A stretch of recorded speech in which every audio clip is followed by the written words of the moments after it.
Notice of Action and Appeal Process. If you receive a notice of action, you may be thinking, now what? Or even, what's this? A notice of action is a letter you will receive for any decision that affects your waiver services. It tells you what the action is, why the decision was made, and how to appeal if you disagree. In this video, let's explore the notice of action and break down the different parts. First, the notice is the letter you receive, and the action, in this case, can be a notice of long-term care eligibility, a termination, suspension, a reduction of Medicaid eligibility, or a reduction of covered services. Finally, the date of action will tell you when this change will take place.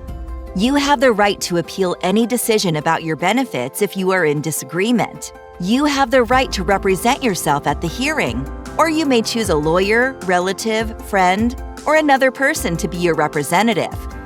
To formally appeal the notice of action, you must request a hearing as soon as possible to continue your services.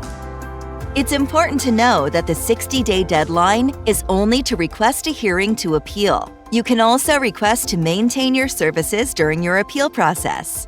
If you are receiving services that you want to keep during the appeals process, you will need to request a hearing by the effective date listed on your notice of action. This means that you might want to request a hearing in fewer than 60 days to maintain your services. You are not required to take any steps with the notice of action if you are in agreement with the notice. For example, if you are receiving a notice of action to tell you that you qualify for functional eligibility, or if the notice shows that a requested service change has been documented that you are in agreement with, you do not need to complete any additional steps.